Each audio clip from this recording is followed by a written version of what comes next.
Welcome to the Modern Homesteading Podcast. We have allowed ourselves to become so disconnected and ignorant about something that is as intimate as the food that we eat. Be prepared to grow your own for victory. God said, I need somebody strong enough to clear trees and heave bales, yet gentle enough to yean lambs and wean pigs and tend the pink-foamed pullets who will stop his mower for an hour to splint the broken leg of a meadowlark. So God made a farmer.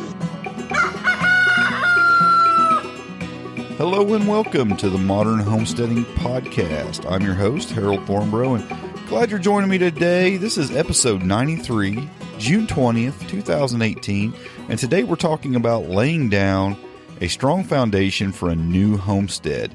I hope your week is going well. We've had several days of hot weather around here, and now it's looks like we're going to have several days of rain, so kind of back and forth. I wish you'd kind of alternate those every couple days, kind of be easier on the garden, so I wouldn't have to be out there watering the garden, but it's been good. I'll take it over winter any day. I really enjoy being able to get out there in the heat and do some gardening. Plus, we brought in some new livestock the other day. We got some more quail and got a couple more rabbits. So I've been kind of working with that, getting that situated. And, things are just growing and expanding, and the garden's looking great, even though it's took a little more work this year because we just had the weather's been, challenging, and the bug pressure this year has been challenging as well. Definitely been dealing with some of that, but it's all good. I'll take this lifestyle any day. Today's question for the podcast comes in from Zach. Zach asks, he says, my wife and I will be closing on a new home on 5 acres in the next few weeks. We're both new to rural living and homesteading, but are excited to get started. We'd like to ultimately be able to grow / raise the majority of our food needs, including vegetables, fruit, nuts, and raising small livestock, along with potentially taking on selling at farmers markets or running a small CSA. Looking back on your experience, what do you think are the best areas to start out with for wisely building a new homesteading operation? In other words, are there projects you feel lay a strong foundation on which to further develop a fully functioning, intensive homestead? More specific to our situation, are there certain areas you'd address in a location that experiences all 4 seasons?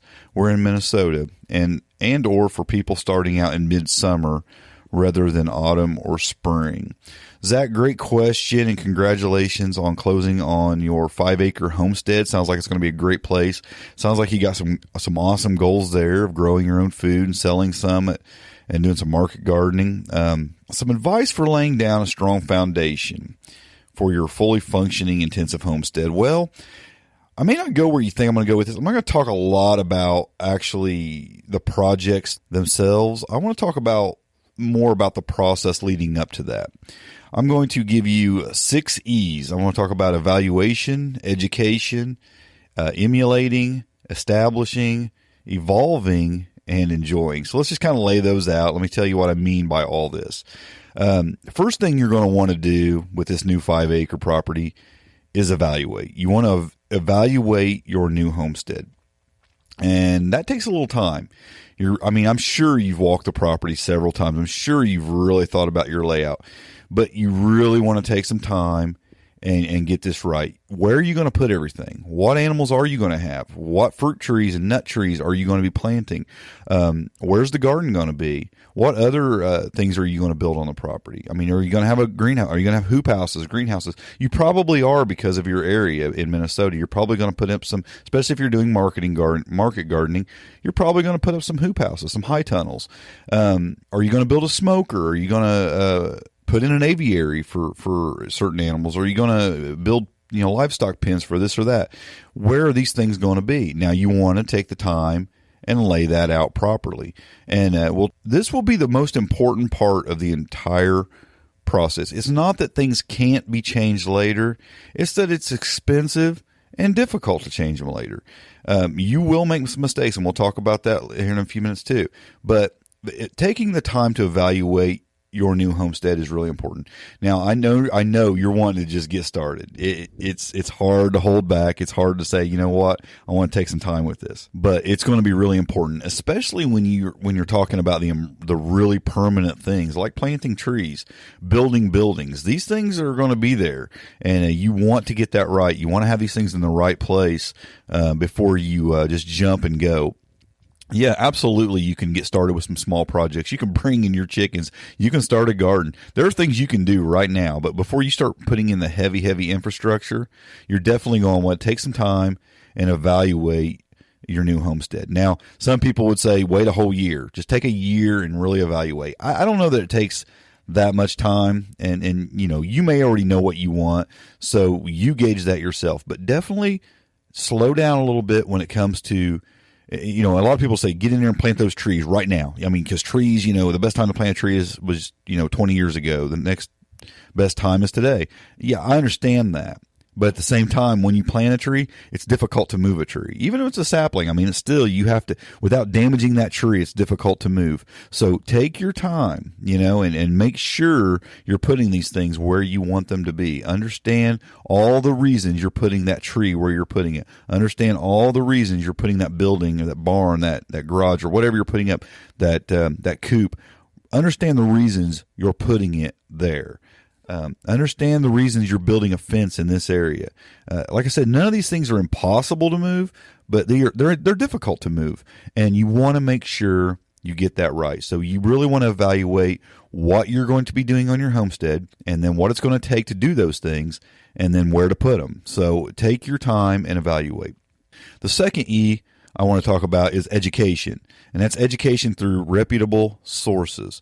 Now, there's a ton to learn out there, and I'll tell you, there's a lot of great online resources, but if you can find a local resource where you can get hands-on experience, that's even better. Now, like I said, there's great courses out there. There's great YouTube channels out there. I even know a couple okay podcasts you could listen to, but there are things you can do to educate yourself. So be educated. Now, and I'll be talking about a couple of those here in a few minutes in the recommendations. Some books, some possible courses you might want to look at, things like that. You can educate yourself on what you're wanting to do. You have some great ideas there. You're wanting to grow your own food in a 4-season environment. That's awesome. There's certain people that could educate you on the best ways to do that. You're wanting to do market gardening. There are some great courses and some great people out there that can show you how to do that, teach you how to do that properly in the most productive way. I'll let you know about a couple of those here in a few minutes. But educating yourself this is the time you really want to take the time to educate yourself. I actually know people who go work on other homesteads and learn from them before they start their own little projects. Not a bad idea. Maybe you've already done that. Maybe it's just not really an option for you right now, but that's a great thing to do. Go and actually work on somebody else's homestead, or just hang out on their homestead for a while, and learn from them. I know of people who've done that. They've went to, say, Elliot Coleman's homestead and hung out with him and watched how he done things and let him educate them on how to do to grow in the hoop houses and how to run their market garden. And he's a guy I'll mention here in a few minutes. So there's things like that you can do. I know like Joel Salatin at Polyface. I know a lot of people go through his homestead there, his farm, and he shows you how he's doing things. And he's got an open farm where you can go and learn. His environment's quite a bit different than yours in Minnesota, but there's a lot you can learn from guys like that. So being around people like that and educating yourself on how they're doing it is important, which brings us to the next D, and that's emulating. It's emulating great examples of those who are doing what you want to do. I mentioned a few already. Joel Salatin, Elliot Coleman. Another one I think of that's going to be, it's a similar environment. He's up in Canada, and that's Jean-Martin Fortier. He's doing market gardening. He's got a great book. I'll talk about that in a few minutes. But I even think about somebody like Curtis Stone. He's more on the urban side of things. He's got his high tunnels set up in the city on plots of land, but he's market gardening, and there's a lot you could learn from that guy. So emulating great examples of those who are doing what you want to do is important. If you want to do the best you can with what you're doing, find guys who are already successful at it and do what they're doing. I mean, it really is that simple. And the great thing is most of them have courses and books and things already on what they're doing that you can learn from. So it falls into that education realm, but it goes a step further into that you're copying what they're doing. And you're going to adjust and you're going to make changes and you're going to make it your own, but the foundations of what you're wanting to do can be emulated from other people by great examples. And the fourth E we're going to talk about is actually establishing, and that's establishing the right infrastructure for your homestead. That means now it's time to get out there and start building. Okay, you've evaluated, you've educated yourself through reputable sources. You're now looking at folks to emulate. Okay, now they've got high tunnels. They're putting their rows 36 inches wide. They're putting them in this position. They're using this equipment. They're doing all these things. Now it's time to establish those things. Get out there, build those high tunnels, put in those coops and pens, build that fence, do all the things that you've actually took the time now to look at and think about and evaluate, and now it's time to do. And that's an important step. And so many people want to analyze things to death. There is a time that comes where you just have to get busy. And now that time is here. We're establishing this infrastructure. And that's where the money gets spent, and it's where the hard work gets done. No doubt about it. And that's what sounds like you're eager to get started doing. And again, these other things are really important. So just slow down just a bit before you get to this point. But again, there are things you can do, like right off the bat. I mean, you're jumping into this midsummer, as you said. Is there advice for midsummer? Yeah, get some meat chickens. You got 8 weeks. You got 8 weeks to raise these birds. Throw them in some, build you some tractors, and put them in tractors and drag them across your land. And you're raising meat birds that you could sell and even use for your own food. There are things you could start midsummer that you could grow. I mean, there's fast growing things that you can grow, especially in Minnesota. I mean, you can still probably grow leafy greens up there in the summer if you get a part of your yard that isn't so being cooked by the sun. You could probably get some started, and they'd probably be coming on strong when the weather starts cooling down a little bit. Maybe I mean, there are things you can do. Have a 30 to 45 day growing time that you could grow a lot of food yet even. So this is a time to establish once you've done these other things. And even again, there are things you can establish right off the bat that aren't such permanent things that aren't going to affect this evaluation, this education, and this emulating process. The fifth thing I want to talk about is evolving. And I'll say it like this: evolve gradually, because you're not going to get everything right the first time. Open yourself up to being able to evolve, to change, to if something's not working, stop doing it or change the way you're doing it. If you're finding that you're growing in one area, you can evolve. You can change the direction of your homestead and start going down another path. Be open to evolving your homestead and making it your own and doing the things you want to do the way you want to do them. Yes, you've educated yourself and you're emulating some great examples, but in the end, even those guys aren't doing it the exact same way they learned how to do it from somebody else. They evolved, they changed, and then they wrote a book on how they did it, okay? And you could do the same thing. You could write your own book one day on how you did it, how you evolved, how you did it a little bit different, and you made it your own. And that's just part of the process, Nobody's doing their homestead like I'm doing it. Nobody's doing it like, Jean-Martin Fortier's doing it or Joel Salatin's doing it. Exactly. Okay, we're all doing it different. We have our own little thing. We have our own little niches. We have the things we enjoy the most. We have the things we want to focus on. And there's things that you're going to do that nobody else is going to do, and you're going to find that you want to do that nobody else is really talking about. Do those things, because that leads us to the next E, the final E, and that's enjoying the journey as much as the destination. Life is a journey. I mean, it sounds cliche to say, right? And we need to enjoy that journey. You have a goal in mind. You have an end game. You're thinking to the end. You're thinking, boy, I want to have my freezer filled with my own food that we've grown on this property and raised on this property, and I want to be selling at the farmers markets and run a CSA. That's your end goal right now.